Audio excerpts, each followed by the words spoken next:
Hello, this is a tour of the cutting table. It's a advanced plotting devices. They're no longer in business, but this thing is built like a tank. Everything runs on 110, and I built this controller for it. It's all wired with the correct connectors, and the VFD is built in, got a good power supply and high quality motor drivers. The pendant here is used to move the table around. That's a very handy thing. If you've never used one, you're in for a treat. The controller is on a swivel, works quite well. The motor spindle coolant pump is off of a lathe, and it pumps water to the spindle so that to keep it cool, it's required. You need to run that. Don't forget. I'll show you in a minute. You can see here that everything is on pulleys, and so that looks to be about a 20-to-1 reduction. So you're going to have plenty of torque out of those motors. Everything is all nicely wired and set up. This is the table vacuum pump.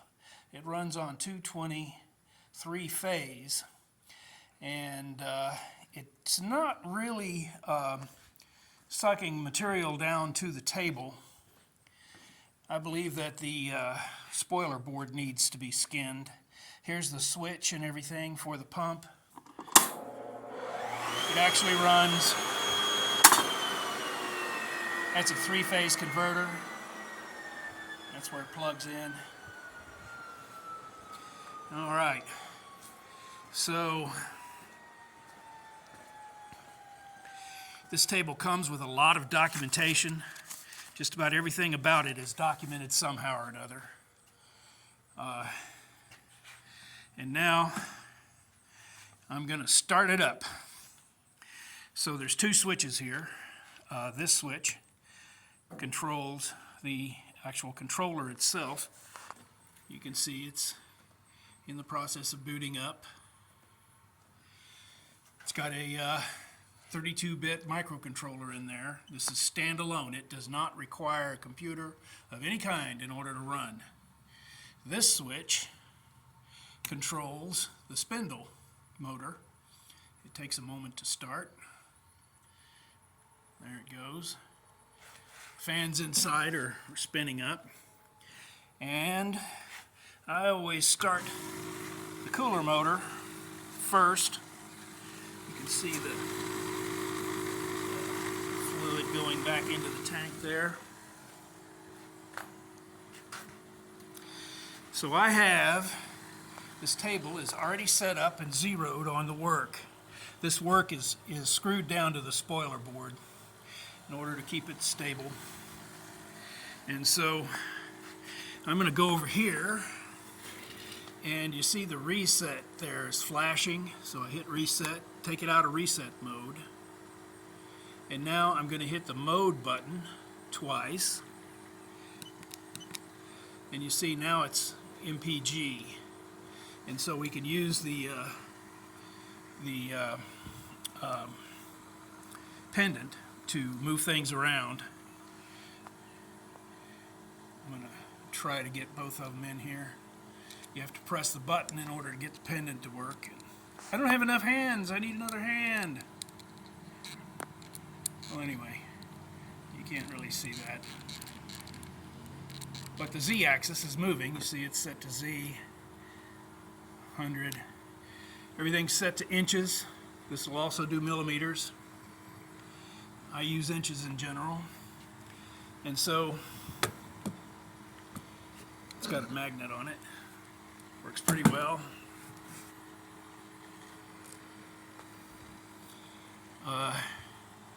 And so I'm going to set everything to 0. This table does not have homing switches on it, but you don't really need them to run work. So I'm going to set this to 0. You hit the second button labeled second, and then you hit 0 twice, and that zeroes the whole table. Now I'm going to select a program with the page button, and you may be able to see there's several programs. I put the DXF on the thumb drive there to so that you have a reference. This of course goes with the table, and I'm going to pick tile 9-inch NC, and so basically that makes an Einstein tile. If you don't know what that is, look it up. It's a universal tile, and you lay them in, and it never repeats the pattern. Kind of interesting, I thought, but it gives a little something that we can cut here to prove that it actually does cut. So now I'm going to hit run or start, but that doesn't start the program. All it does is bring up the tool path, and I don't like that. I always hit tool path there to turn that off. And so now everything is zeroed and it's ready to run. The program is loaded and everything is ready to go. The spindle is set is 0, which you would expect. All right, so now I'm going to hit start and zoom in on the actual spindle here. So I'm hitting start. It goes up to its safe spot, moves to the beginning of the cut,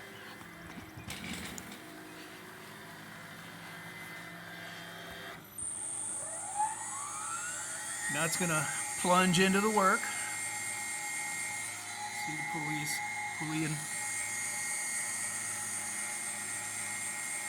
I just have it set so that it plunges slowly. You can change that. Actually cutting.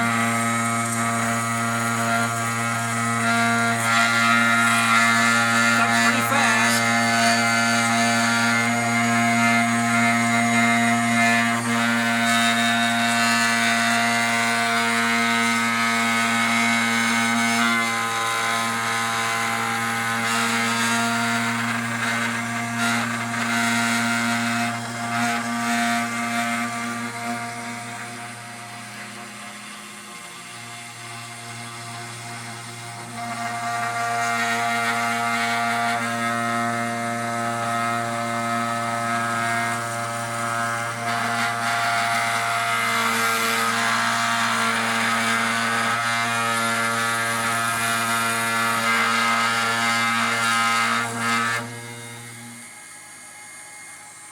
And that, boys and girls, is a 9-inch Einstein tile.